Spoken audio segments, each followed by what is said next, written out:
What's up, everybody? All right, it is that time again. Who is ready for some Rebel Nerd Radio? Me, I am. Okay, well, that's probably a good thing. I don't count. I don't count All right, so here we are. We are at episode number 225.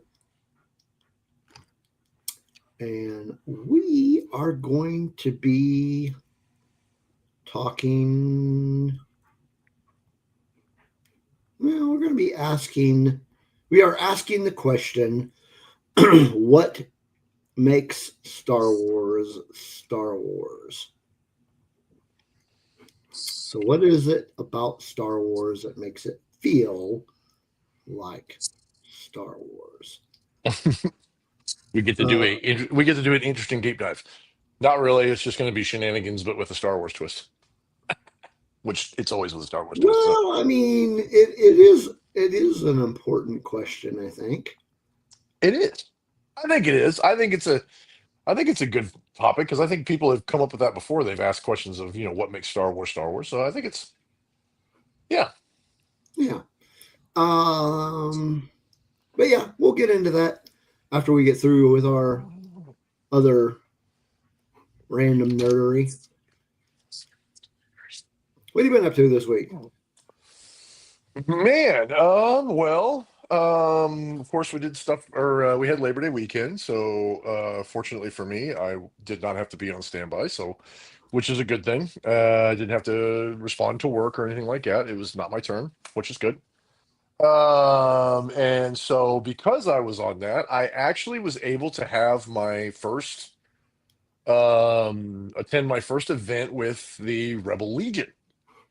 So for those of you who aren't on our Discord or don't know or are watching this on the rewind, I was going to tell everybody I was going to give an update too. Is that a few months back after I got back from Japan, I ran into some people, or while I was in Japan, I ran into some people that were in the Rebel Legion, and they were able to get me in touch with everybody basically down the chain of the command to some of my local representatives in the Rebel Legion, and I've been in contact with those folks. I submitted my Jedi outfit for consideration to become a full-fledged member of the Rebel Legion. And I have not heard anything back as of yet. Submitted it a few weeks ago. I haven't heard anything back yet as far as being confirmed as a member. But the good news is that I can officially be a part of the events, and I can go to the 501st and Rebel Legion events with the other members, as long as it's not Lucasfilm Limited approved event. And basically, what that means is, and we have two here in Wichita, and I'll kind of explain those. They're events that are officially sanctioned by Lucasfilm to be a part of somebody else's like stuff. So, for instance, they're going to have a Star Wars night at the hockey game in Wichita, downtown, and that is officially licensed by Lucasfilm because they have to go through them in order to charge money in order to get into this event, and so that has to be officially approved by Lucasfilm. And then when they do that, the 501st and the Rebel Legion, they show up, they represent, and they wear their costumes, and they wear their cosplay, and it has to be officially approved cosplay by the Rebel Legion and judges to ensure that you're wearing something that accurately represents Star Wars. But like for instance, this weekend, we went to Wichita Comic Con in downtown Wichita, and because it's not an official Lucasfilm event, it's just a Comic Con. But they still show up to try to show all their costumes off, to recruit new members, to kind of explain what they do and show how they're available for events and different things, and like parades and charity stuff and the fundraisers and things like that.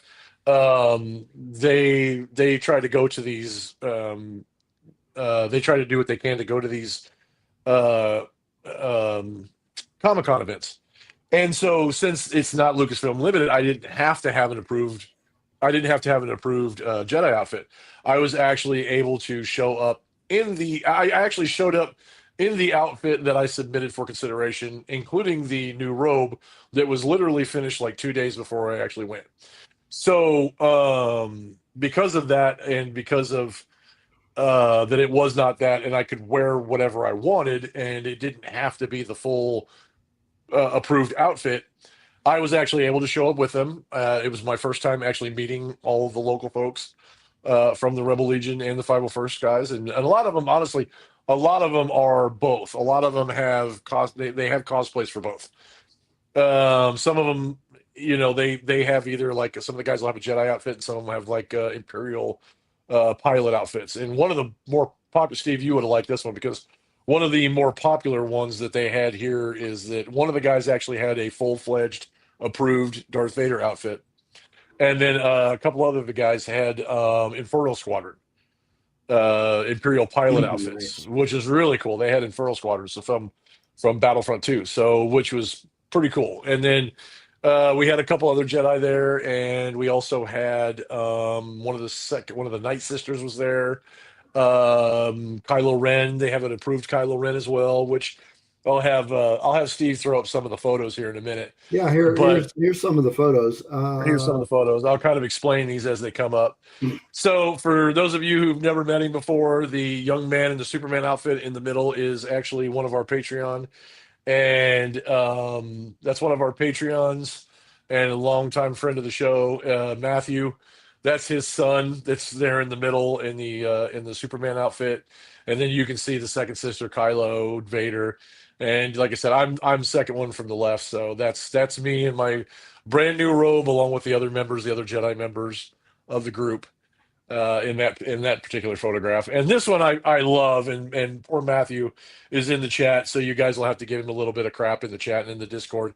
But he pointed out that he didn't want to be anywhere near Kylo Ren. So what does the guy in the Kylo Ren suit do but walk over just to torture Matthew? And Matthew, I have to give it to you. I have to give it to you. At least you didn't punch Kylo Ren in the face. So thank you for not punching him in the face.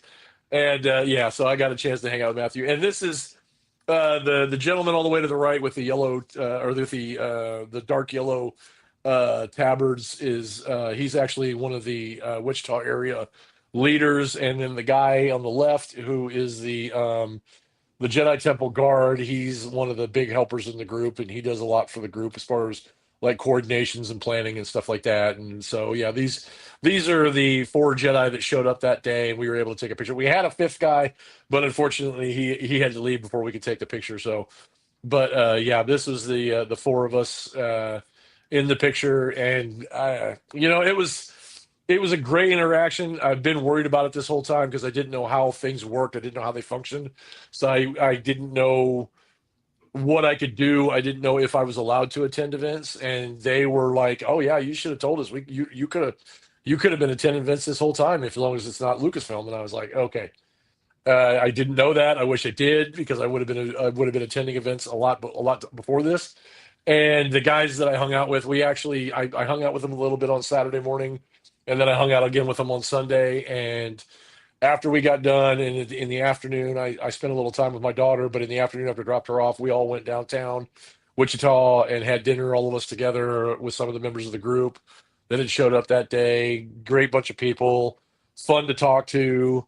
And yeah, the hyper nerd conversations went crazy. So yeah, they're yeah, pretty cool, pretty Very cool. cool. So it was a very good outing. Like I said, I got to spend a little bit of time with them on Saturday morning, and then the majority of the time in the afternoon on Sunday. And I actually me and the gentleman who was in the Darth Vader outfit, we actually had quite extensive conversations about different things. But he is trying to talk me into doing a full Darth Vader outfit.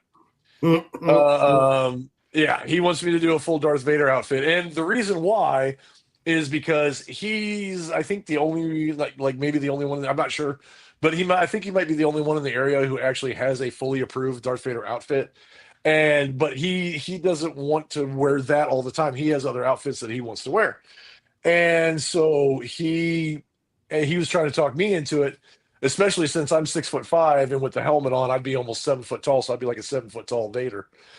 And he's trying to talk me into it so that way him and I can rotate out the Vader outfits, and he can wear his Jedi outfit, and I'm in the Vader costume for events and stuff like that. So yeah, I'll that's another one I'm gonna have to keep everybody here posted up on is so the saga of the full jet or the full Darth Vader outfit begins. Let's see. So Who do we have in the chat right now? We have Matt, who wanted to know if you took a poo in Han Killer's helmet.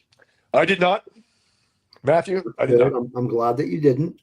No, I didn't. We have Brennan, Hey, Brennan. who says he just went to Rancho Obi-Wan over the weekend. Oh, That's awesome. cool. That's awesome. Dude, I'm jealous. That's great. And Tina, hey Tina, man, Hey, where Tina. is everybody tonight? It's like dead in the chat room. What's going on? I even told people in Discord that we were live. Yeah, what the heck is going on? That's all right. Maybe they're eating dinner. Huh, that's weird. Anyway, They'll catch us on the rewind. yeah. I know notifications are working because I got a notification from YouTube saying that we were on, so I know it's working. Oh no, I can see that it's on YouTube. Yeah, I know it's working. Yeah. So, yep. What I never did get to ask you what did you do with your how was your Labor Day? I delivered pizza. You delivered pizza? Yeah, while I'm looking for a regular job, I'm just delivering pizza and going. We were actually kind of happy because Saturday was a busy day for us, and Sunday we really didn't do a whole heck of a lot except we came back out here, and then Monday we didn't have anywhere to be, we didn't have anything to do, nothing planned, so we were actually able to. Tina, you might be right. What's that? She says everybody's schedules are off from yesterday. Oh yeah, that could be. Could be. That very well could be. Yeah, since everybody was off on Monday. Yeah, you bet. Yeah. They'll catch us on the rewind. Yeah. I did go see a movie over the weekend. And now I don't remember what day it was. Let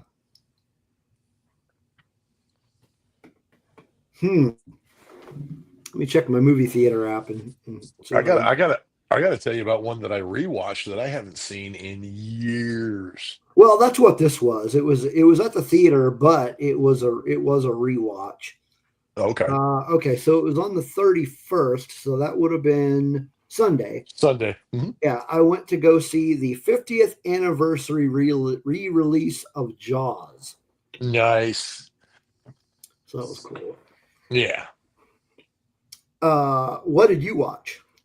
I was actually scrolling through YouTube, oddly enough. I didn't go to the theaters to see this, but you'll understand when I say what it is. I was scrolling through YouTube, and I don't know why or how this popped up, but I know lately I've been kind of like watching, if I'm doing something in the house or I'm doing a project or something, I'll throw on the TV, I'll hit YouTube and I'll throw on like 80s, the best of the 80s music. I don't know why. I've just been in an 80s nostalgic mood lately. So I was scrolling through YouTube and it was throwing up these movies and stuff, and like some of them for the 80s, some of them for the 90s. And then I ran across Space Camp from 1986. And I was like, no freaking way. And it said it was the full movie. And I was like, no. So sure enough, I clicked on it. And I'll be damned if it wasn't the entire 1986 Space Camp movie. Is it not streaming anywhere? No, I can't find it anywhere else. I just happened to find it on YouTube and watched it. But I could not find it streaming anywhere.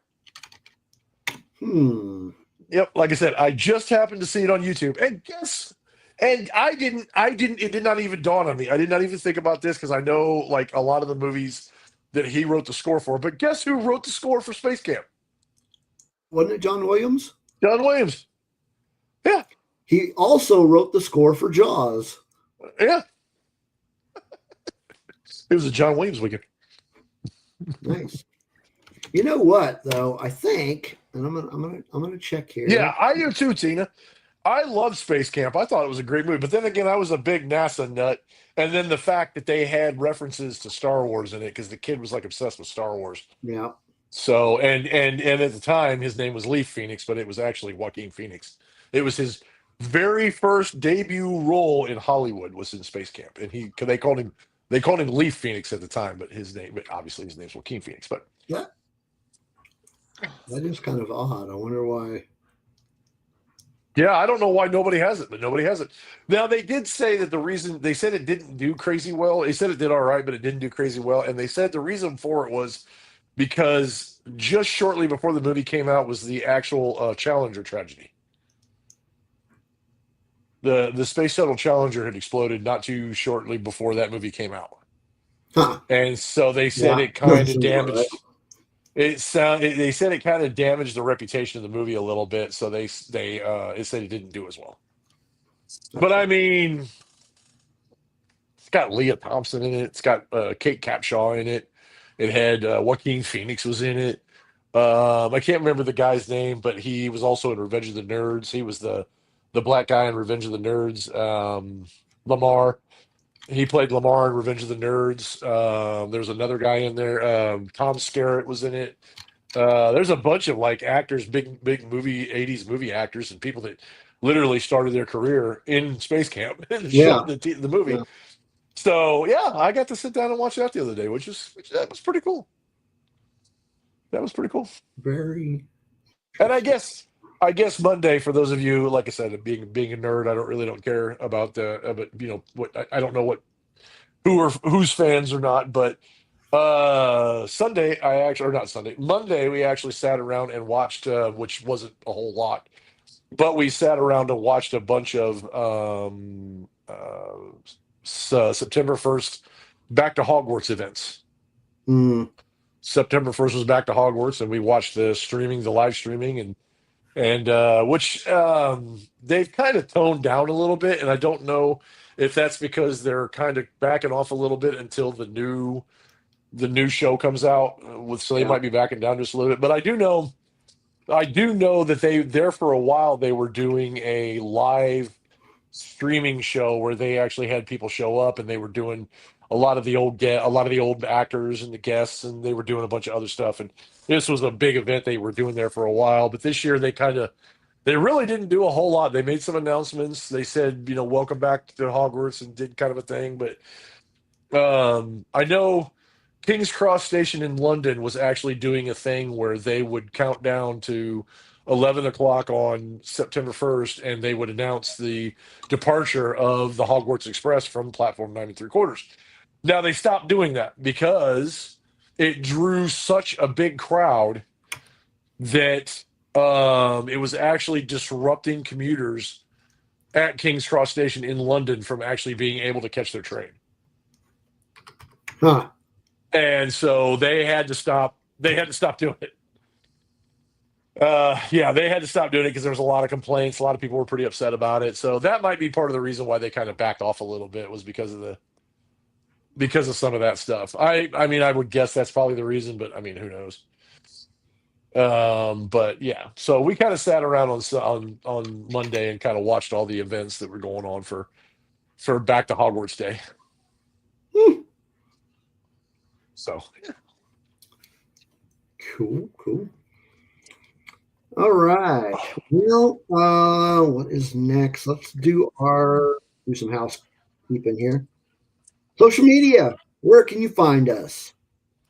Well, I could tell you all the links to Facebook and Twitter and Instagram and all that crap, but instead, I'm just gonna oh man, it didn't even show up that well. damn it. Oh well. I'll make it a different. Oh, it's because of the background. Okay. Right there at the bottom, scrolling down there, bio.link/Rebel Nerd Radio. That's where you can find. Hey, Bear just came in. Smirking Bear. Hey, Bear. So yeah, that'll give you all of our links, all our social media links. If you want to follow us on there, gives you a link to our merchandise page, so you can buy T-shirts and whatnot.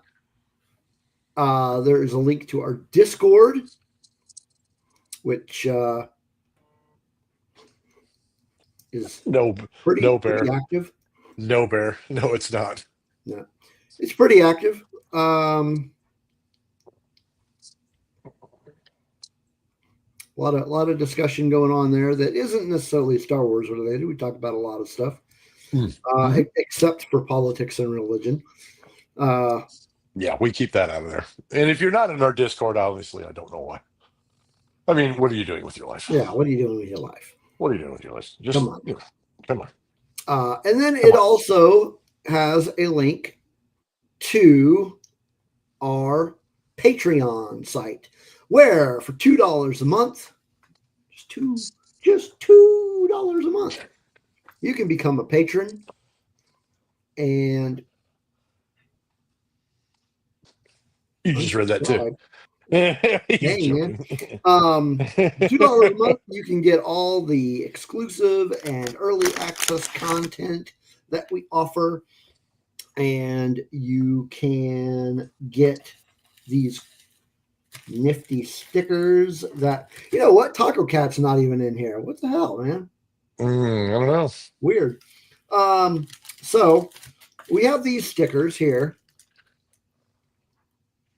that we will send to you once you become a patron.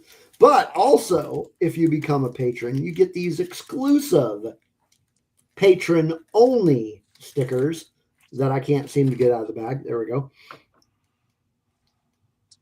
Patron-only stickers. So you can get those, again, for only $2 a month. And then you get to hear your name on this live stream, because we like to thank our patrons. So let me pull that up. Thank you to Dave Brown, Kelly and Chris Olson, Justin Hensley, Charlie Kirby, Chantel, Matthew, Steve, Spawn, who also is not in the chat. What the? Brennan, Taco Cat, Brian, and our newest patron, Paul. Thank you so much for contributing. We do appreciate it. Mm-hmm. And if you aren't already subscribed to our YouTube, get on it, man. Subscribe. I don't even care if you watch us. Just subscribe.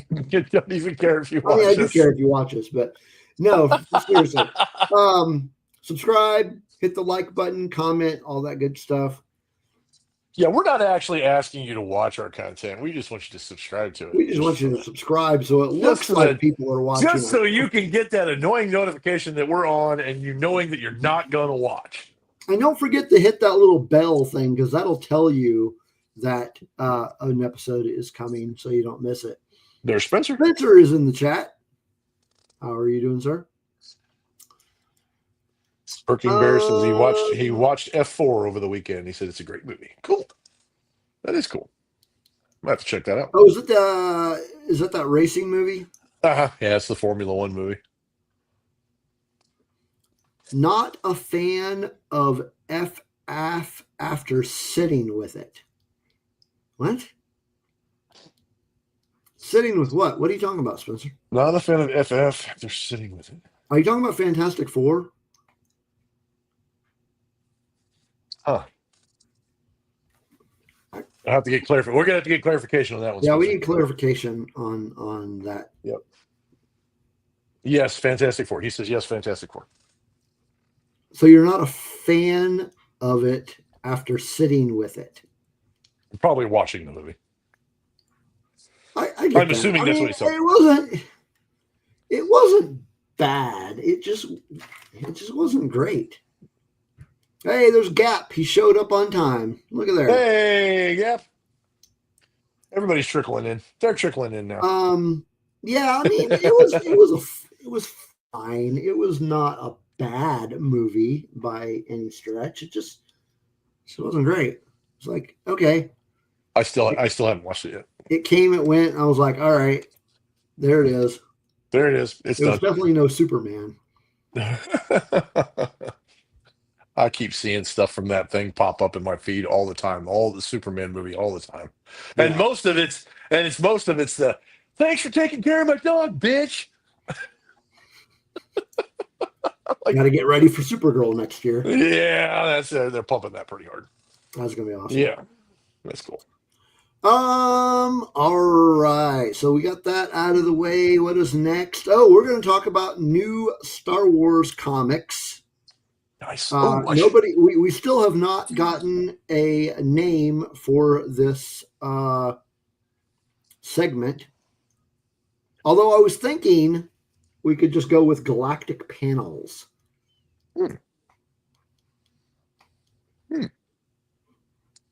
Rebel panel nerd, Rebel panel radio. So Bear, I would say it was better than the Eternals. But that's not saying a whole lot, Steve. That's a really low bar though. Agreed, Tina. Yep. Mm-hmm. But no, that's a really low bar because that movie was, I mean, it wasn't like Madam Web bad, but it was a bad movie. But yeah. Okay. Comic books. Mm-hmm. Star Wars comic books of the week. We've only got 2 this week, which seems to be the standard. It seems like there's 2 Star Wars comic books that come out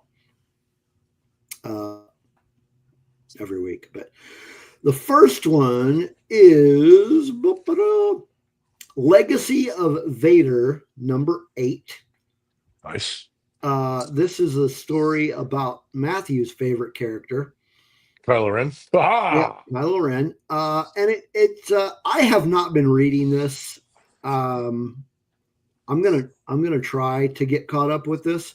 It is actually written by Charles Soule, which I'm kind of surprised I'm not reading it because I like pretty much everything he writes, especially his Star Wars stuff. I really like this. I really like this variant cover here. Ooh, that's cool. It is pretty cool. I think that is supposed to be the new leader of the Knights of Ren that they're referencing here, Tava Ren. Is this after Kylo dies? I don't know. Like I said, I'm not reading it. Oh. Spencer, are you still in the chat? Have you been reading this? Because I don't know when it takes place. Why don't we Google that? When does Legacy of Vader take place?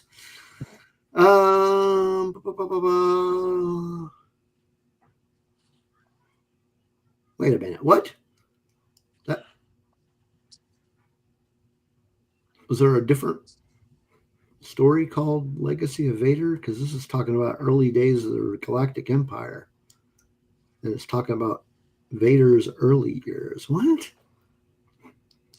I don't know, man. I'm gonna have to read it because I don't know nothing about it.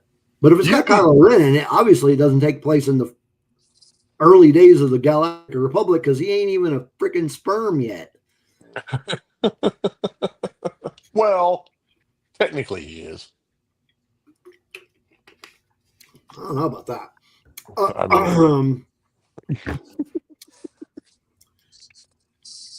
Good book, Master of Evil by Adam Christopher.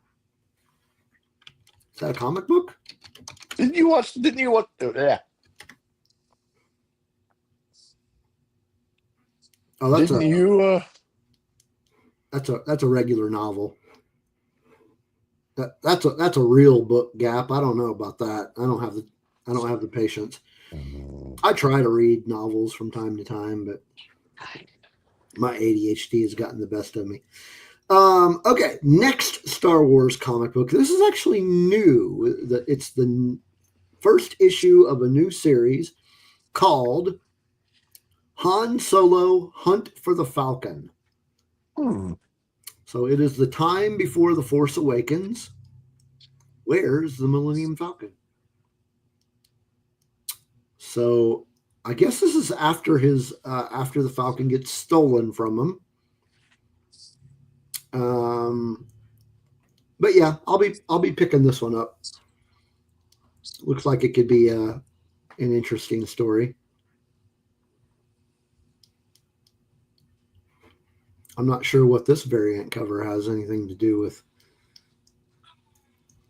Oh, it's just a 20th anniversary Revenge of the Sith variant. It has nothing to do with the Millennium Falcon. That's weird. Anyway, so there are the two comic books coming out tomorrow that are related to Star Wars. Fun times.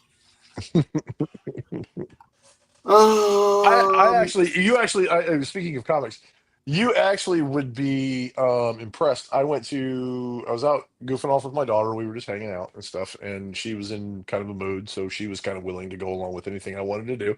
So I dragged her along to a couple comic book stores, and here in Wichita, and we went and I found it's a comic run called Jedi Knights, I think that's what it's called.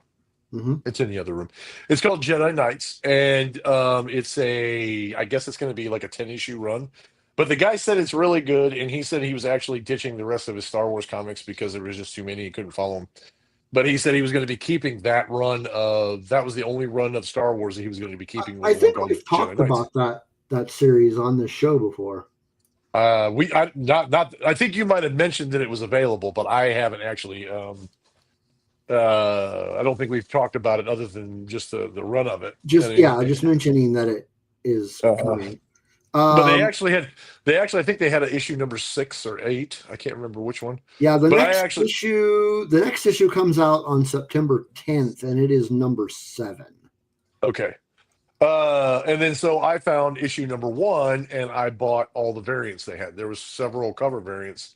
Oh, very cool. That were available. So I bought like all the cover variants that were available that he had there at the thing. So, and I think there was like 4 or 5 of them that I bought. And then I also bought the trade, the entire issue set of a High Republic version. And so I will probably, if you remind me, Steve, I'll actually get those out and I will show those next thing that we have, next show that we have. And I'll show you the covers and the various ones that I got, and then the entire line of the High Republic ones that I got. Cool. So, yeah. Pretty darn awesome. Very nice. Very nice. At this point, Steve and JD need a billboard of topics they covered and haven't covered yet. Nah.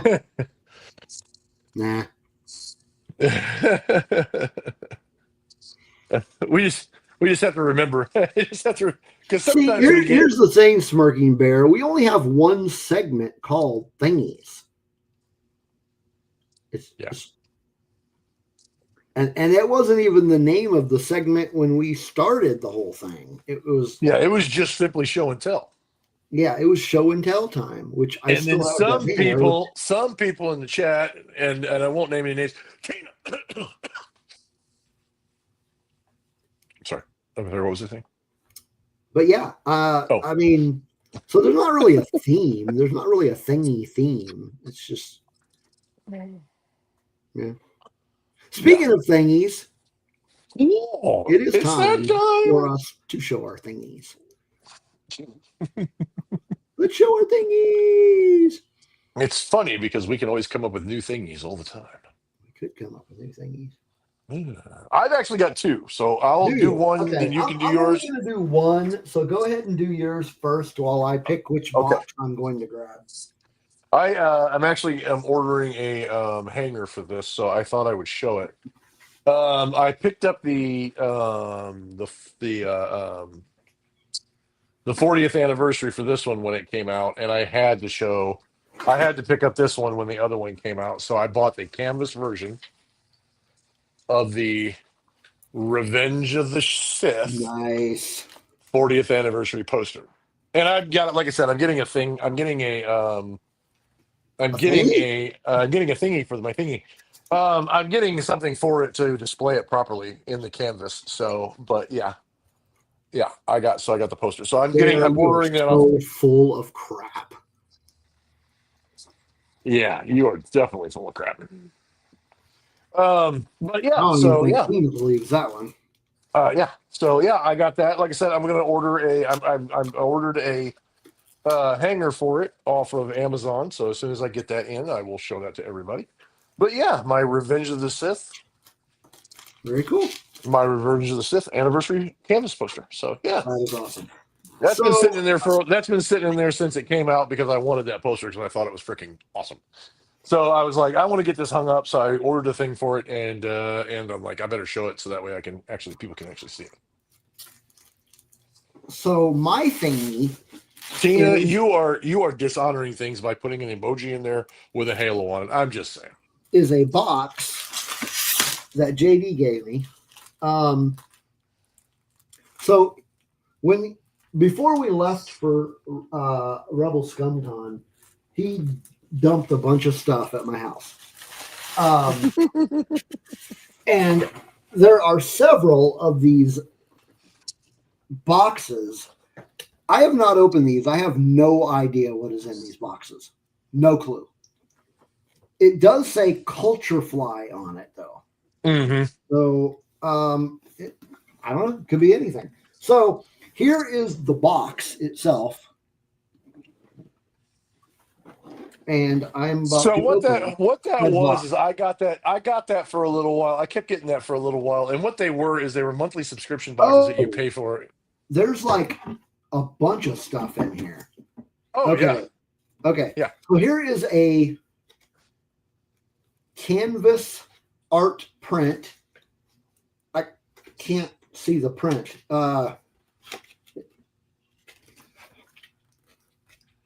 Docking Bay 94. Yeah, Docking Bay 94. Yeah, I didn't realize there was. Oh yeah, there's a bunch of stuff in there. Yeah, I'm trying to. Okay, I want to. God dang it. Well, I was going to get that back on there. This is some coasters. Coasters are cool. Mm-hmm. Those are cool. And then a Jawa bottle opener. Mm-hmm. That's cool. Okay. So this little card tells me everything that comes in it. But you got to look at the rest of it before you open it. I will. Oh, okay. This one here, I was like, what is this? It is an ice cube tray. Yeah, isn't it what is it? It's Imperial and Rebel. It's the Imperial and Rebel symbols, so I can make Imperial ice cubes. I'll leave those Rebel ones in the box. Of course you would. And then, here is a glass mug.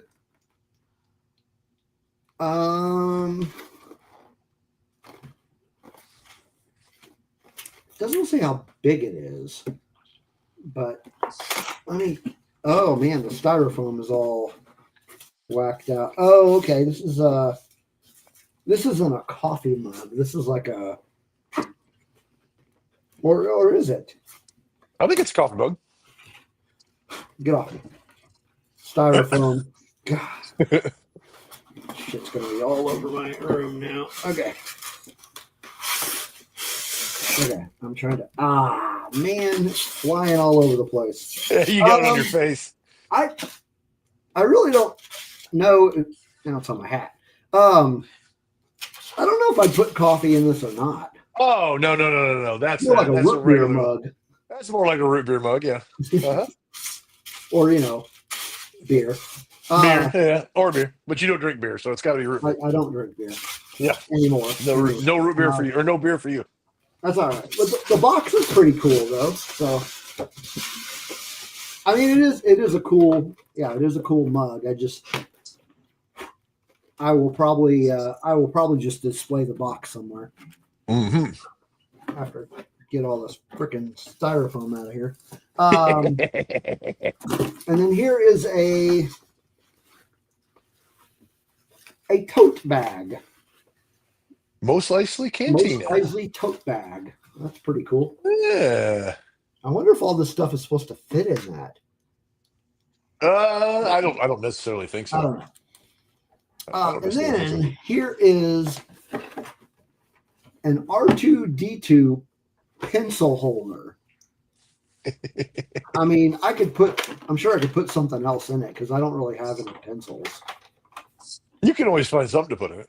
I'm sure I could find something to put in there. Oh, heck yeah. I'll figure it out. Oh, heck yeah. Or I'll just display it somewhere. And then here is a shirt. This is pretty cool. Oh, heck yeah. It's a band t-shirt. Uh-huh.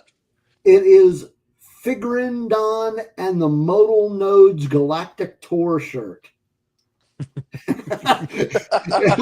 on the back, it has the places that they're going on tour. And the tour on the tour. And as you can see, Alderaan is marked out.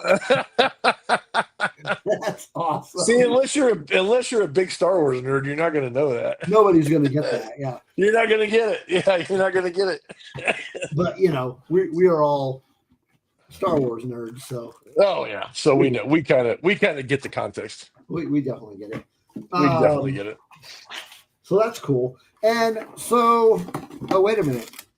Oh, what is this? Did this come in that box? What is it? Oh, it did. It's an Obi-Wan enamel pen. Nice. Very cool. You can start a pin collection. Start a what? Start a pin collection. I mean, I've already started that because of, I started it with Celebration, and then I went nuts at Rebel ScumCon with the pens. Uh-huh.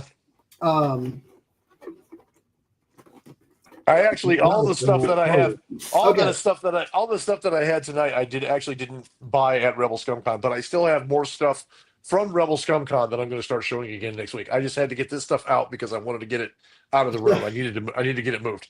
So that's why I'm showing this stuff tonight.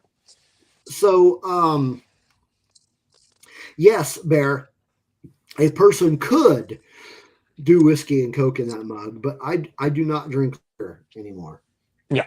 So I would not. So there are several more of those boxes. There are at least 4 more.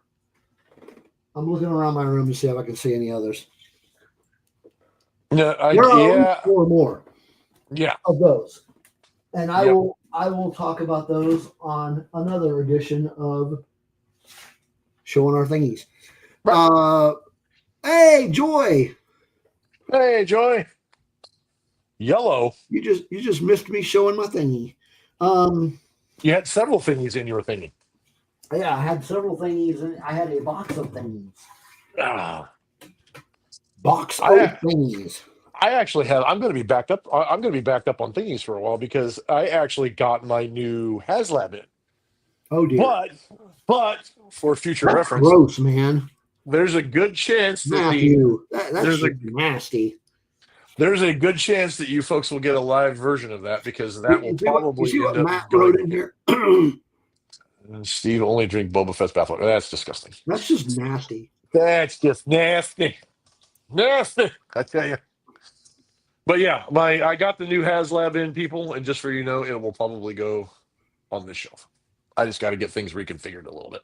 So, So stay tuned. Steve may be inheriting more stuff. Just saying. Ugh, Tina, that's just gross. Extra salty. Yeah. Anyway, Back to tank fluids. so during the May the 4th, and I have this has been sitting around in my room since May the 4th, and like I said, I had to move it because I'm still working on remodeling and doing some new stuff with the room, which, like I said, stay tuned. That's going to be you guys will get to see that here before long. I had to get some stuff out of there, but I wanted to get the poster hung, so I wanted to show everybody the poster, obviously. And so for May the 4th, they came out with this from Castify, which, if you folks are aware, Castify does stuff for like cases and electronics for like your phones or your earpods or your like watch bands and stuff like that. So they do things like that all the time. So what I ended up picking up was I picked up the Castify Darth Vader. It's the AirPod case and charging port for it. And when I say charging port, I'll show you why. I have now, okay, again, this is another one of those deals I have not opened yet, so I'm going to open it here. So, and maybe a little bit of assemblage required. Oh, that's cool. Oh, wow. Oh, that's cool. Anyway, what was I saying? That's all. It is a Darth Vader helmet, and the Darth Vader helmet actually opens up, and inside the Darth Vader helmet is a case for my AirPods. Yeah, I would be more than happy to take that off your hands. Yeah, I'm sure you would. So I wonder if they make a Boba Fett one. they might. Who is the manufacturer? Castify. Castify. Castify is the name. Okay. Let me see here. Let me see something. Let's see. No, I don't care about the cases. What the hell, man? That's just that. Okay, I guess I need to read the instructions because I'm not 100% sure on this. Oh, I see what it is. Okay. Is that? Oh. It's a. You hear it? Just barely. Oh my gosh. How much did you pay for that? I don't remember because, like I said, I bought it during May the 4th. Dude, on their site right now, that thing is over $900. No, I didn't pay that much for it. Okay. Well, No. I don't see a Boba Fett one, but you can get. Actually, I think that's the only earpod one or AirPod one you can get, but they have Star Wars Special Edition phone cases. However, they do not have cases for the model that I currently have. They have it for the newer models. And I literally just put my AirPod cases. I just literally put that on my AirPod case so you can kind of see. Yeah, they don't. Okay. It does not appear that they have one that is So for my model that is much older than. So I'm not sure. Steve Spawn. Now everybody starts showing up. Get us in the middle of showing our thingies. Oh, no kidding. Actually, I just separated the head, so you can take the head off. You can take the head off the stand. Hang on a second here. I got some. What is this? He took off his head. I did. I took off his head.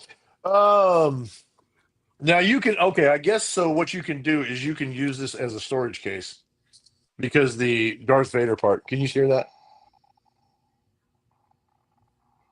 Can you hear that? It's real quiet. Okay, it's an external thing.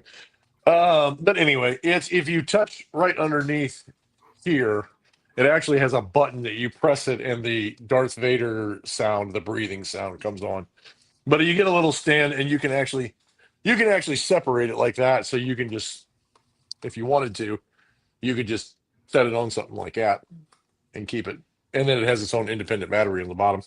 Or you can run your cord for your AirPods up through here, and then you just set that on there, and then you can open up the back like so, and then you can plug your AirPod in right there, and you can set them inside that. That's cool. So yeah, so that's from Castify. Yeah, no, I did not pay $900 for that. I'll Okay, have so you know that. I don't know right now. what I was looking at on here that said $900. Yeah, that did not cost me $900. So FYI. Hang on, let me look at what I was looking at before again. Yeah. And see. I might actually keep that in there like that. That's pretty cool. It's actually got the thing on the. It's actually got his. Oh, you know breathing what? apparatus. Okay, the $900 thing is like it includes, and this is just ridiculous. Why would you even? It includes 4 phone cases, 2 earbud cases, 2 laptop cases, 3 grip stands. I don't even know what the fuck that means. 3 wallets, 2 earbuds pouches, 3 card holder stands. For what cards? A collectible phone charm and a collectible earbuds case. So I think that's the Darth Vader. So Yeah. it's like all of that stuff. Oh. Okay. So no. Yeah. Okay. So Matthew said he looked it up and he said the Castified Vader is only $98. So Okay. and I think I actually got a discount on it because I think I bought it. Like I said, I think I bought it during the May the 4th celebration discounts, and I think it was actually Brian. It sounds like a bunch of crap. crap. Come on, I'll be man. honest. I'll be honest, Brian. I didn't really need that either, but I thought it was freaking I need cool. it. I need it. I thought it was freaking cool. A little case to keep your iPods in, and you can stick them in there to charge it, and it makes the sound. That'd be cool. Oh man. And now, seemingly, since I've been tasked with creating my own Darth Vader outfit, so that way I could do Darth Vader for the 501st. That's going to be expensive, man.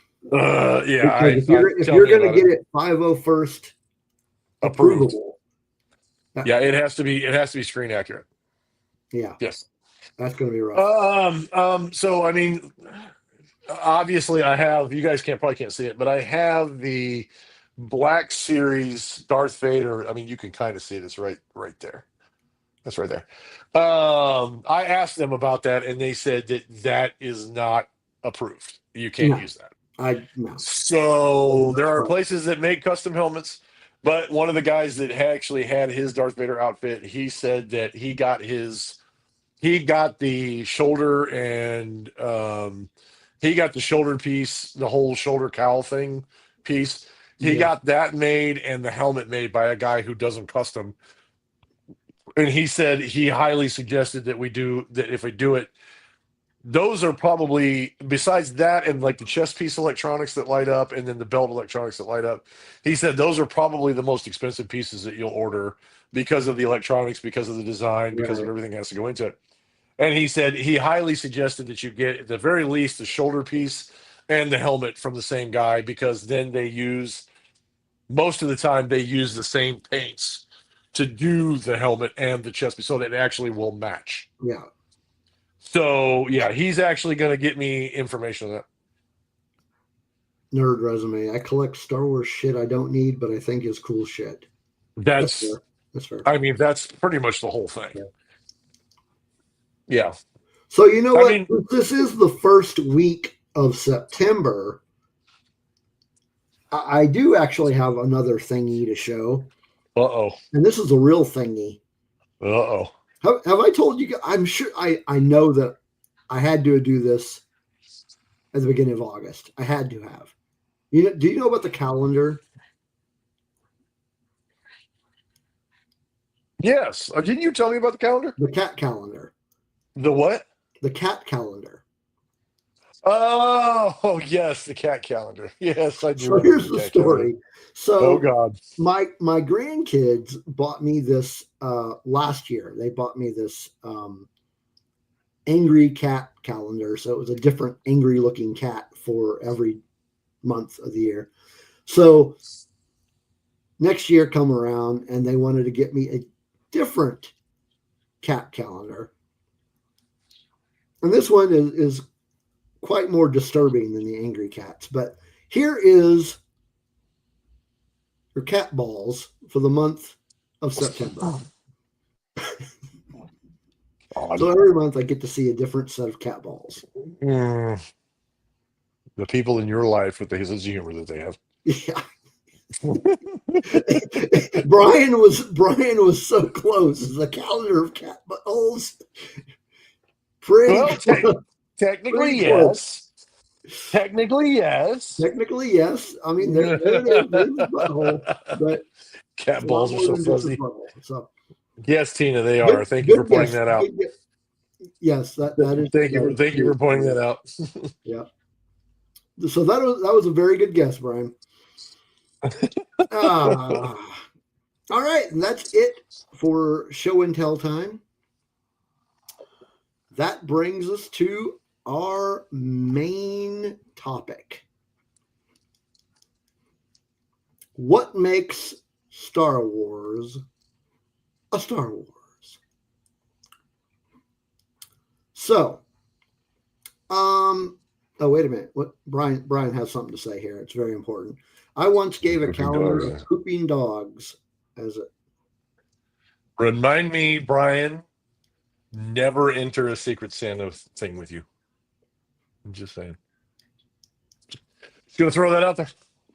Oh, Tina, that's disturbing on so many levels. Punches and mustaches. My wife was so pissed because one of her friends got it. Well, yeah. Why wouldn't she be, Brian? Did Earl make the fuzzy cat balls calendar yet? Well, no. I mean, these are like, these aren't my cats. These are like they actually went out and bought this calendar. They didn't make it.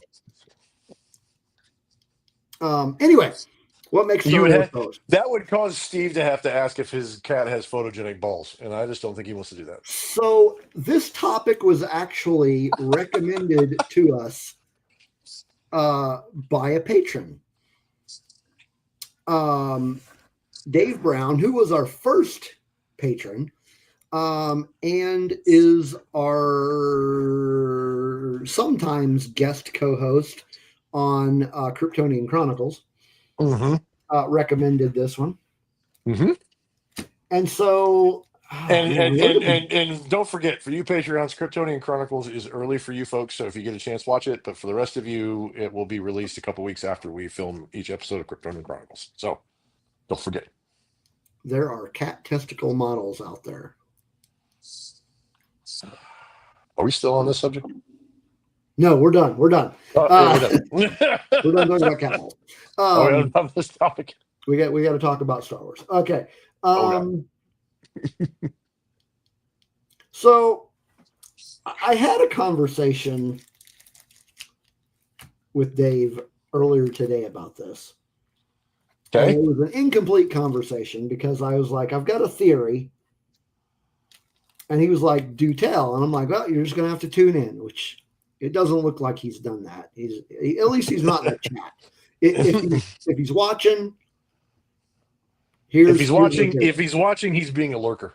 Yeah, he's being a lurker. But okay. Here, theory. Go for it. Theory is okay.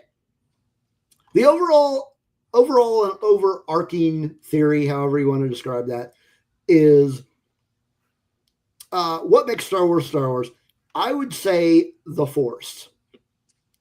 And I say, without the Force, there is no Star Wars. Now, that does not mean that shows like Andor or movies like Rogue One or even Bad Batch, whatever, are not Star Wars. And here is my theory as to why. And let's use, we can use Rogue One. Rogue One's a little closer to the Force because you have the one character in there that is like do you want to say worshiper of the Force, maybe? sort He's of. not really, yeah, because he's not. I mean, he wants to be a Jedi, but he couldn't be one because he Right. either and for whatever reason, and it's something that Yeah. I've always wanted to explore Here. with. Okay. So here's the thing. Here's my theory about the Force. I don't think the Force is something out there that its only purpose is to give certain people powers. I think the Force is out there to guide people's actions, if that makes any sense. So let's take the show Andor as an example. They don't really do there's no Jedi in Andor. But I think There's not really even, I dare say, in Andor, there's really not even any Force users. there's not. But Well, no, that's but not true. but it is the Force. And okay, this is all theory. I could be completely talking out my ass, but this is what I think. I think the Force. That's right, Joy. The healer. There's the healer. I was going to say that. I was But going to say that's not true. There was the healer. but I think the Force, in its overall essence, is what compels people to do what they do. Like Andor, like didn't want really anything to do with politics, or he was kind of doing his own thing to make money. He was kind of a mercenary. He was a mercenary, but I think it was the Force in the grand scheme of the Force that compelled him and led him down the path that he eventually went to, if that makes any sense. Mm-hmm. So it's almost like, so the Force is a kind of a spiritual guide. Some people, it gives people powers if you have the propensity for that sort of thing. Mm-hmm. But your regular everyday people, it gives them something, and not even like consciously. Like you've got the conscious, like Chirrut, it consciously guides him because he looks towards the Force to do what he does. But there's Mm-hmm. people who are doing good things subconsciously. Mm-hmm. And then on the other side, the Force makes them do evil things. Right. Whether that be conscious or subconscious. Mm-hmm. So, not just because of Jedi or Sith. I think the Force is what, I mean, to use a quote from the movie, it binds the galaxy together. So, in the grand scheme of things, what makes Star Wars, I think it's the Force. Mm-hmm. No matter how deep you're looking into that.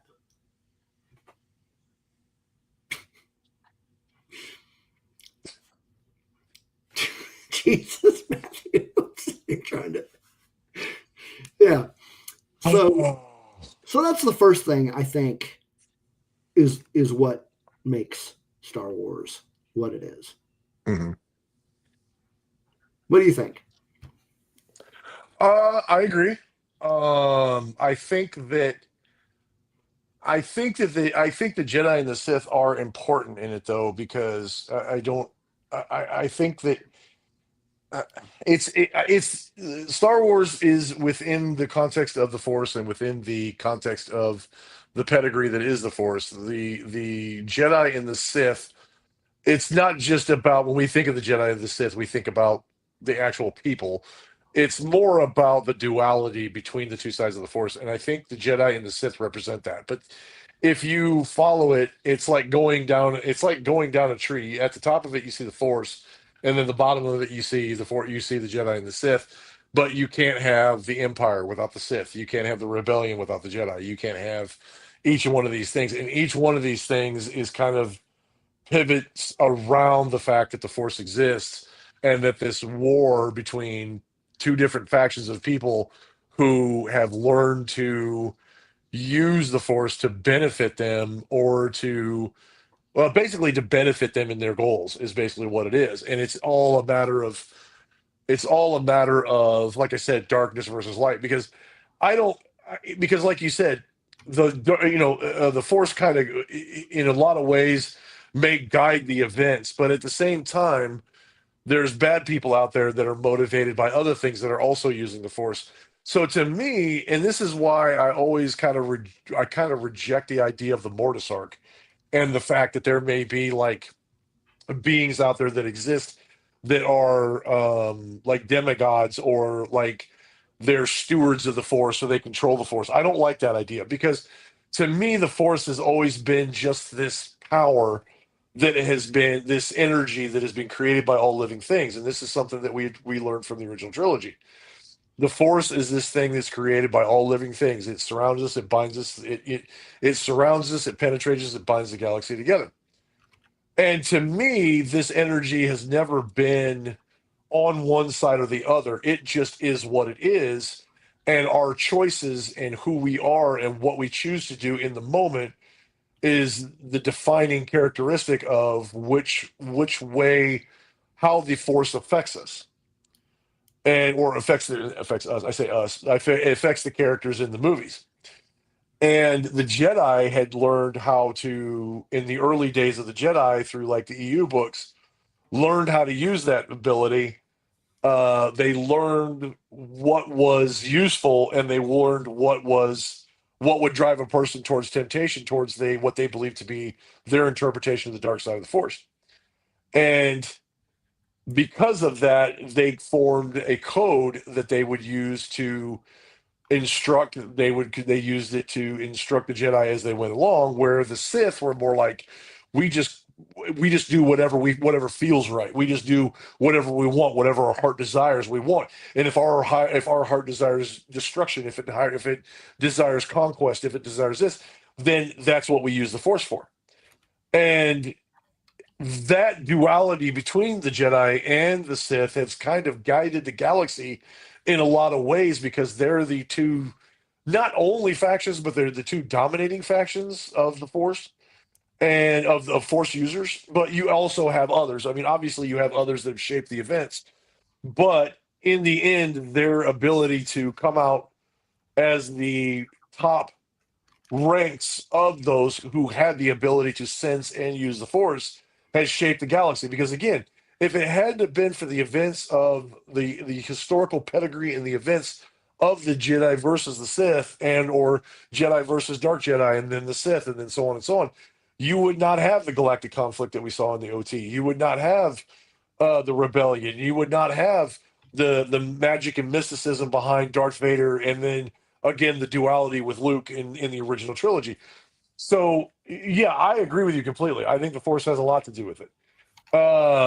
Because you can put a movie together that has armies and has space battles and blasters. I mean, that's been done to death. But where Star Wars is different is it started with this whole magic and mysticism behind the Force, and what was I thinking here?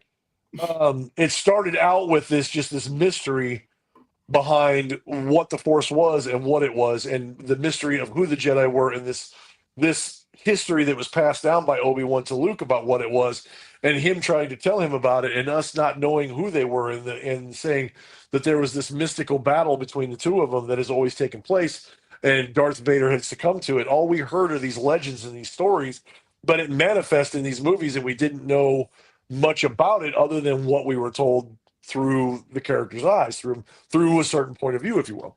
Mm-hmm.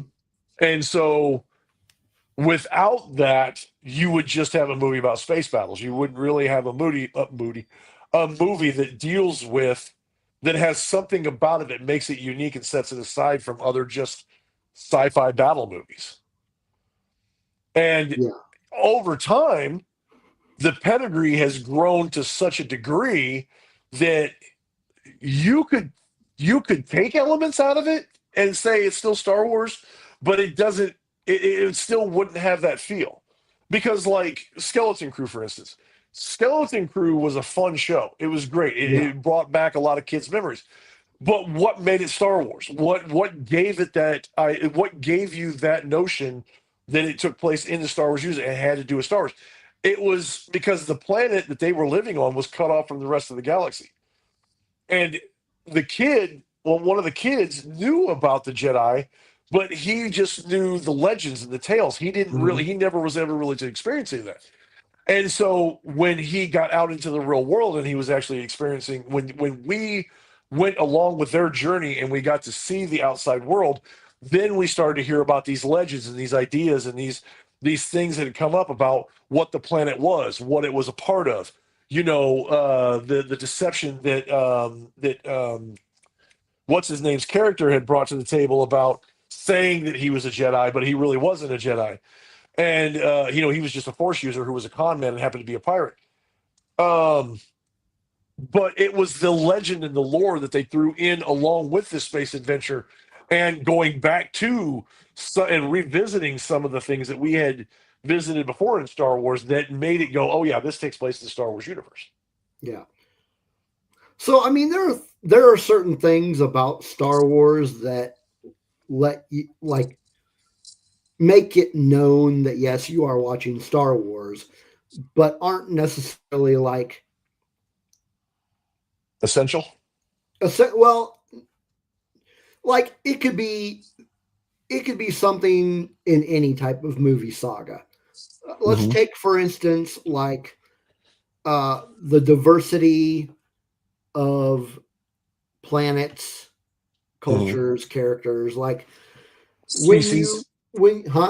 Species of people, right? So like humanoid species. You could have that in other sagas, but when you see the ones that are a part of Star Wars, almost automatically that it's Star Wars. Certain planets, you're like, this is, you don't even know. You could just be walking in, having never watched it, and okay, this is Star Wars. And that's where you come into play with a movie, not a movie. Will be a movie, but a TV show like The Mandalorian. Like it goes back to certain planets and certain cultures, and you're like, that's Star Wars. That's why it's Star Wars. Well, okay. So with The Mandalorian, you've got Grogu, and he's got the Force. So there's, I mean, that's obviously. But with The Mandalorian, you also have Mandalorians. I mean, Boba Fett. He looked like Boba Fett, but he was not Boba Fett. Right. But which is why, it dug more into that. If you had never seen the Clone Wars or Rebels, for that matter, the only Mandalorian you ever saw was Boba Fett or Jango Fett. So you would have no idea about the overall culture until you watch The Mandalorian. Right. So, but that's just the thing you've got cultures like that. Like you've got these worlds that are immersive. Like let's just take Tatooine, because Tatooine, up until you get to the sequel trilogy, it is in let's see, what movie is it not in? It's not in Empire. Outside of Empire Strikes Back, Tatooine is in every movie. Wait a minute. Wait, no. No, it is. It is. It's in Phantom Menace. Oh yeah, it's actually in Revenge of the Sith too, because it was at the end, yeah. But that's what I'm saying is Tatooine is, up until you get to the sequel trilogy, it is in every movie. I had to think about it for a second. So I'm like, Revenge of the Sith was it? I was like, oh yeah, at the end. Yeah. Yep. Joy says helmets. Star Wars is big on. No, that's why I was going like this. Helmets, lightsabers. I mean, I would say that is another unique thing that you don't see in a lot of other movies, is actual like this version of a lightsabers, of a weapon with a light blade of these kind of configurations. You And know I who? mean, you can go on to talk about, the whole, and you kind of touched on it as well, the battle between good and evil, but you can get that in any movie. Mhm. But this is a Well, and specific. I don't think that, like, for instance, I don't think I mean, the Force and what they call it and how it interacts with human beings, I think is specific to Star Wars for sure. But like Star Trek had people with different religions in it and all kinds of different stuff. Right, that's what I was saying. The whole So I diversity mean, thing can be but found elsewhere. they didn't have a common bond within one religion, within one mystical source that they believed in. Because even Han Solo had heard of it, but he didn't believe that it existed. But he had Right, heard of it. right, And so he existed outside of it. He existed outside the rules. He existed outside the Star Wars mythos. But what right, they did was they took those legends, they took those ideas, and then expanded upon them. And then as you add more elements into it, it all now defines it. But could you right. take something out of it and say, okay, I've taken this out of it. Does it still make it Star Wars? Well, yeah, I think it does. What? But I was going to say, like, one of the things I was going to say is like the Millennium Falcon. Somebody's like, well, what makes it Star Wars is the vehicles. Well, we've seen sci-fi vehicles, we've seen space vehicles before. That's not a new thing. Is the Millennium Falcon, when you see it, even people who aren't like hyper nerds like us, when they see the Millennium Falcon, do they go, that's from Star Wars? Sure, they sure I will. would say, yeah, yeah. I would say 100%. It's 100% associated with Star Wars. You know what it is, you know where it's come from. Everybody knows what Well, the Millennium same. Falcon I is. mean, same thing with an X-wing fighter. TIE fighters, X-Wing TIE fighters, the fighter, Death Star, even the Death Star, I think I would argue people would look at that and go, right? yeah, that's from Star Wars, It's isn't from it? Star Wars, And I've asked people before, and they've seen that, yeah, that's I'm pretty sure that's from Star Wars. right? You But know, going back to what I mentioned about good and evil, like everything, every movie has like some semblance of good versus evil, but yeah. the good versus evil that is significant and overall in Star Wars is essentially Jedi, or I won't even say Jedi. I'll say light side versus dark side, Hmm. which goes back to the Yeah. Force. Hmm. Now, with even before Phantom Menace and all of the old EU storylines, it all had most of that was Jedi versus Sith. There was also some light side versus dark side generic, Hmm. but you had Jedi versus Sith. You had, and then you get to another up to the point where you've got Rebellion versus Empire, and then although it was pretty much the same thing, you could Hmm. say Resistance versus First Order, which the First Order was basically the Empire Yeah, basically just revamped. revamp. Well, Well, and I when you mean, get so down was to the Rise I of mean, technically, Skywalker, you know that that was created by Palpatine, right. and he was Well, but so and really, honestly, the Resistance is just the rebranded version of of the Rebellion. right. That's what I'm Other than getting at. So they've changed their mode now. Instead of rebelling against the Empire, the control of the Empire, the Resistance is trying to resist the takeover of the right, First right. Order. Yeah. So But yeah, I mean, you're basically talking about like not exactly what Joy just said, but freedom versus tyranny, right, right. and Yeah, like I mean, whether like that there's a tyranny is the old Sith empire, like old EU Sith empire, or the empire, which is controlled by a Sith, Mhm. Yeah. See, and and that's what then I'm saying. You wouldn't have the Empire if it wasn't for a Sith Lord right, who made the Empire happen, who basically was the architect of the entire Empire. You wouldn't have that. You would not have that. You right, would not have Darth Vader. You would not have all that. You would not have like and even into the new stuff like the Inquisitors or anything like that. You wouldn't have that if it wasn't for the Empire, and you wouldn't right, have characters like Ahsoka Tano if it wasn't for the Jedi. Because Ahsoka, I mean, she did leave the Order. Even though I think of her more as a Jedi than I do a lot of the Jedi that were still Jedi, and like I said, one of my favorite characters is her and Qui Gon Jinn because I really felt like their ideas about the Jedi and about the Force were better than what a lot of the Jedi Order had, because they were more about being peacekeepers and being stewards of Right. the Force and being the keepers of justice and peace and things like that. Where the and everybody kind of knows this, but the Jedi became more politicized. They became more about Mhm. they became more about politics in the Republic than they did about doing what it was they were originally tasked to do. And because of that, I mean, that's where the architect of their fall was, which why I look back and I look at the way Qui-Gon Jinn did things. I look at the way Ahsoka did things, and it was they were more of the core ideologies and the core the core ideas of what the Jedi were rather than the Jedi themselves. Mhm. Yeah. So, kind of jumping on something that you said, like it kind of goes back to the whole idea that I get is without the Force, there is no Star Wars. Like, let's look again. Let's look at the uh, let's look at Rogue One and Andor again. That time period. So none of that would have happened had a Sith Lord not risen up and taken over government. Mm-hmm.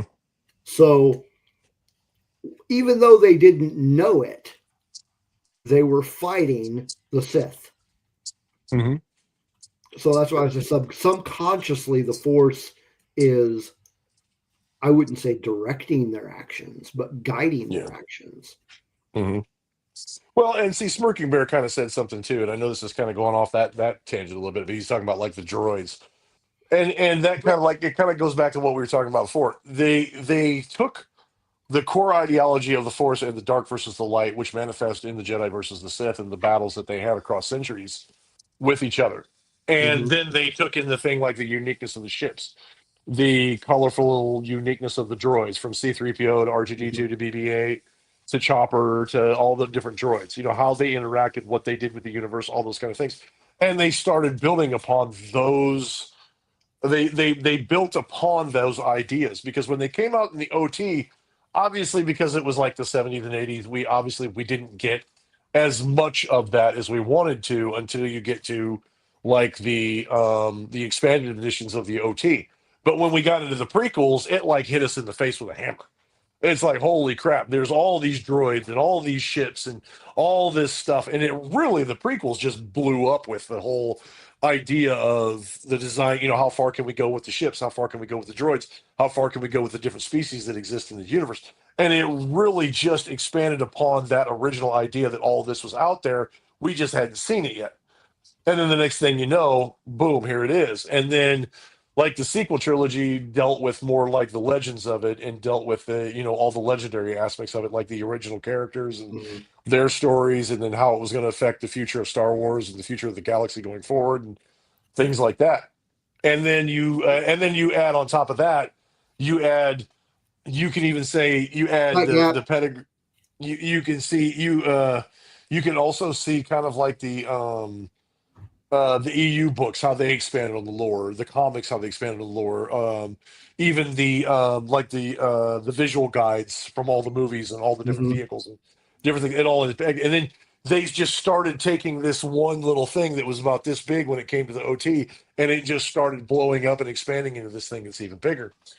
And yeah, I mean, now you can look at a lot of it and go, that's Star Wars unique, that's Star Wars unique, that's Star Wars Right. unique, that's Star Wars unique, The blah blah droids are blah. definitely an important part of it, Oh yeah, well, the because droids, the they're ships, the they're. lightsabers. I mean, all of it. The technology that they use, I how mean, they use it.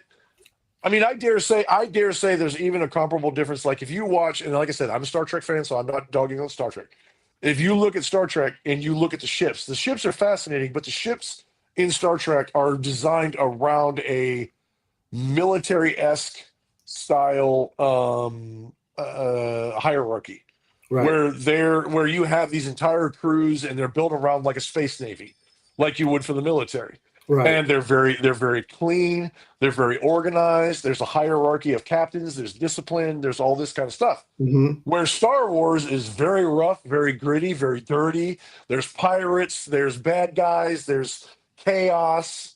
I mean, the Jedi were not infallible, and even Qui-Gon Jinn said that. Qui-Gon Jinn said, he said, Anakin asked him, he said, Jedi, or, he said, Jedi can't die. And Qui-Gon's like, well, I wish that were true, because he knew that the Jedi were not immortal and they were not all powerful, where Right. that something couldn't happen to them.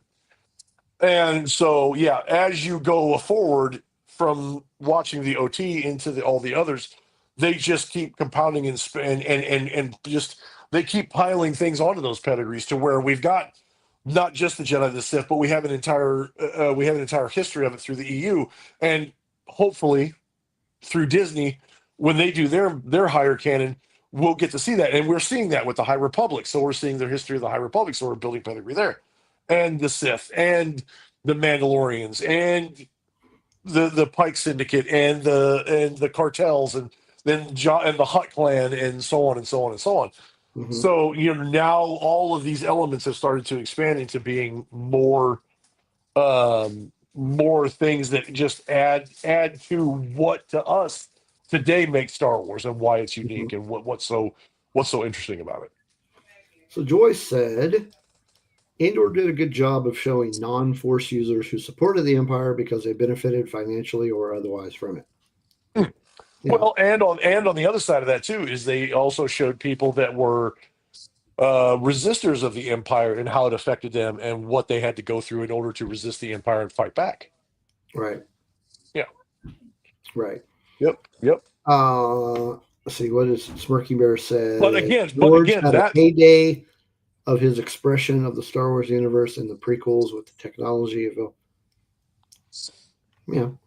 yeah, 100%. 100%. But that's the thing about it is that Andor, if you think about it, Andor, even in its greatness, even as great as Andor was, even as great as Rogue One was, even as great as some of these other shows like Obi-Wan and stuff like that. Obi-Wan, I mean, that was like the ultimate duel of dark versus light, yeah. and the several battles that they had across all of the trilogies and the TV shows. It was ultimately kind of the center point was the battle between Obi-Wan and Darth Vader, or Obi-Wan and Apprentice, or however you want to look at it. And I mean, there's a whole discussion that could be had about the duality between Obi-Wan and Anakin. And but all those shows did, even Andor, Rogue One, all that stuff, all it's done is it's just add to the lore that already existed and how it affected people. Because even the battle of dark versus light, even though they had no control over it, even though regular people had no way to control that on their own, it still affected them. And these shows show how they affected them and what they had to go through to fight those battles, even though they weren't force users, and how it affected them on an everyday level. Right.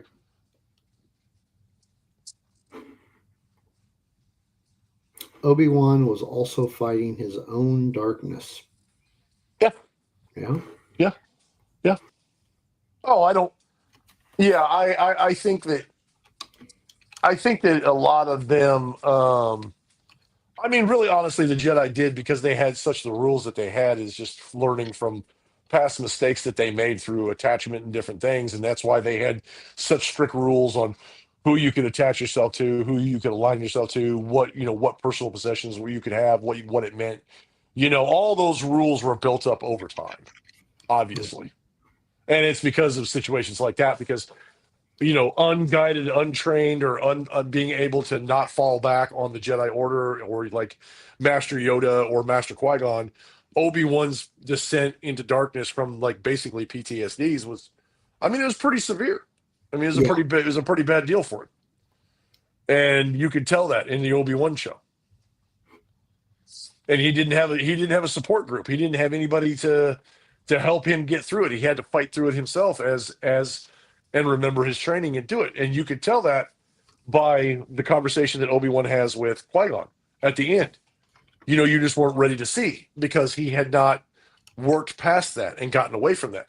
And I think that kind of shows that it's one of those things where it's not one of those things that once you transfer from the dark, or once you transfer into the dark or into the light, you don't necessarily belong to one or the other.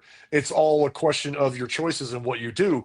Because even the most evil of Sith Lords, Vader, made a choice in the end that saved his son and destroyed the physical being of Palpatine and destroyed the Empire and crumbled it to the point where it could barely recover. And it took, what, 20 some odd years to recover before Yeah. the First Order even got a chance to even make an impact. And it was all because he chose his son over the darkness and he came back to the light. And then Obi-Wan, his PTSDs, all the things that he was going through, he had to work through that and become a steward of the light again and regain his connection to the Force. And it just shows that it's never one decision or one thing in our lives. Even as Jedi, you can't just become a Jedi and all of a sudden you're done dealing with it. It doesn't work like that.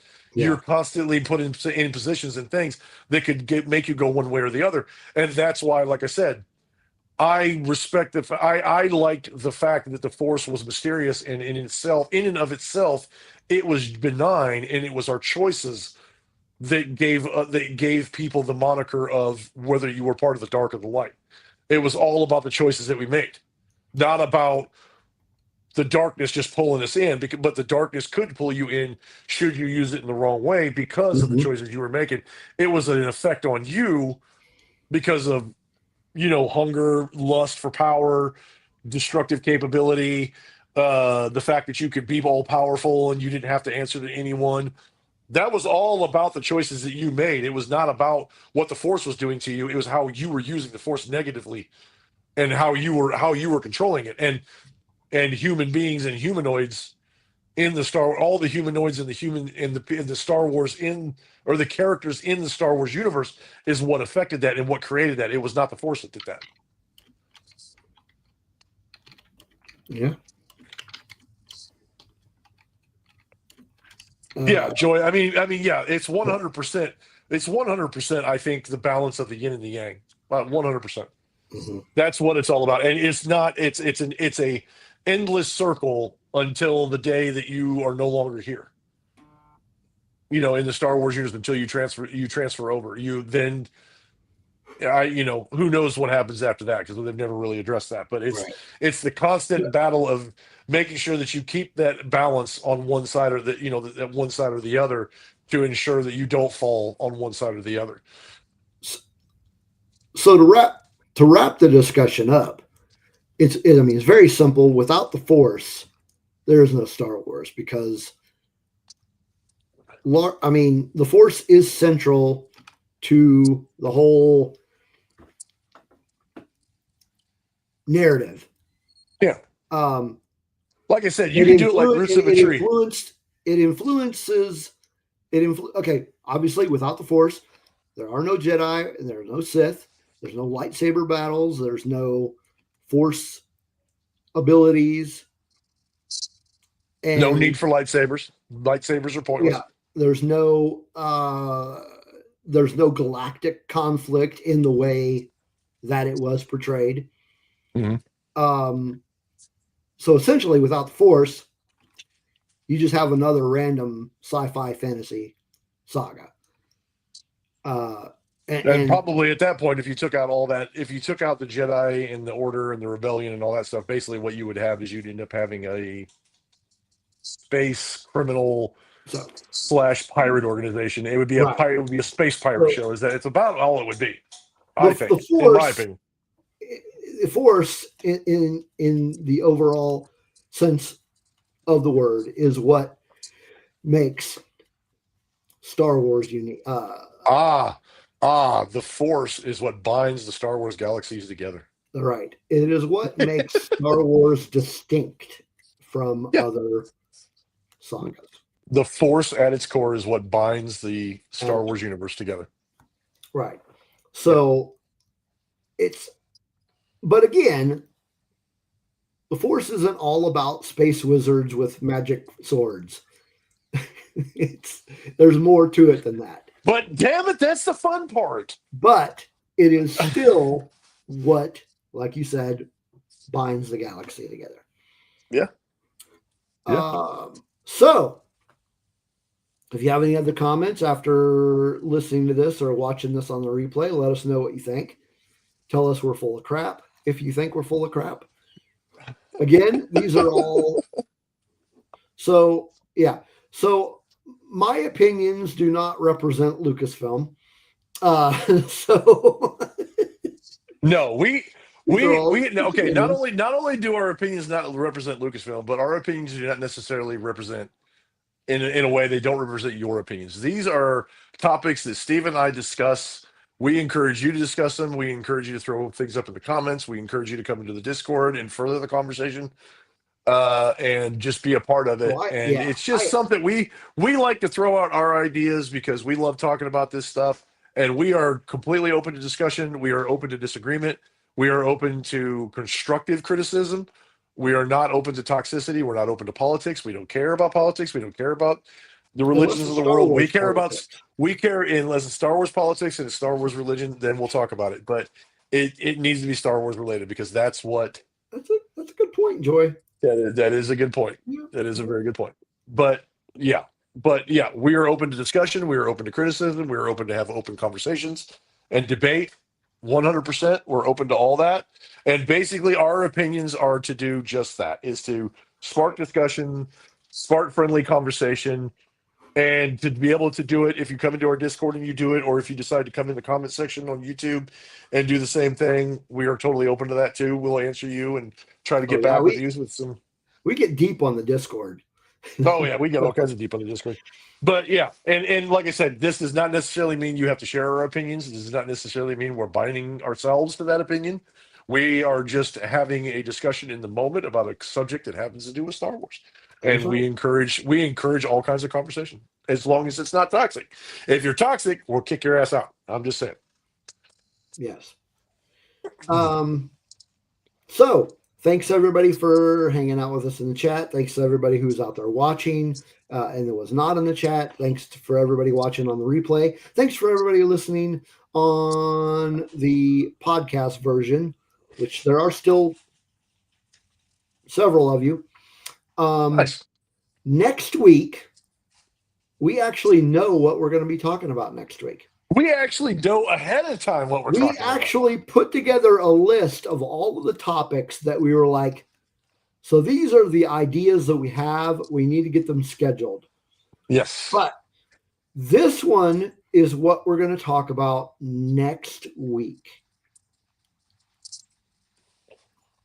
We are going to talk Star Wars bestiary. So we're going to talk about all those fancy Star Wars specific creatures that you see. Nice. Everything from the Sarlacc to the Wampa to the Zillo Beast. I'm sure we're probably going to leave a bunch out. Oh, I'm sure we're not going to get to all of them. I think it'll probably end up being some of our favorites and why we like them so much, and we'll probably have to go from there. Yeah. And JD actually has an advantage on me because I do not own that book. I do. Actually, what is the name of that book? Star Wars Bestiary. Is it really? I thought there was another one. Yeah, no, it's I'm pretty sure it is. I'm pretty sure it's Star Wars Bestiary. Let me look. No, there's another book that's similar. Hang on, I ordered it. The Bestiary is I can get it on my tablet for $17. No, there's another one. Hang on, I'm pulling up. I ordered it off Amazon, so I know it's in here. So hang on a second. No, the Bestiary is there. But there's another. Oh man, where is it at? There's another book that's kind of. Gosh dang it!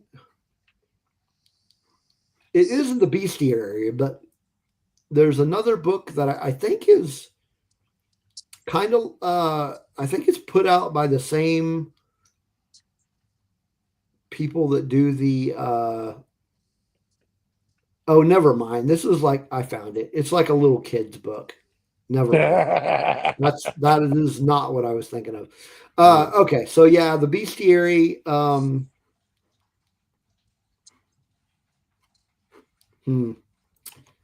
Yeah, I don't know if I'm willing to spend or really even able to spend $25 on a book right now. Yeah. But Steve says we all know JD has it. Hey, I don't have everything. I just got cool stuff. yeah, I thought there was something else. You know what? I wonder if my encyclopedia has one. Oh, I'm sure it look. does. I'll have to go look through them. You'll have to look at probably No, thank you, Bear. I'm gonna take a pass on that one. Oh God. But yeah, so we're going to talk about the unique creatures and beasts of Star Wars next week. So be sure to tune in for that, and come prepared with your own list of favorite creatures and beasts. Yes. And talk to us about it. Yeah. But yep. No bionic thingies, Bear. Sorry, Bear. Bear. Sorry. Yep. Sorry. No bionic thingies. Joy says if she can find the kids' book, she can. Thank you, Joy. Thanks, Joy. All right. So we'll see you here next week. And like I said, if you have any other comments about our discussion tonight, jump on our Discord or leave your comments on YouTube. Mm-hmm. Later. And may the Force be with you.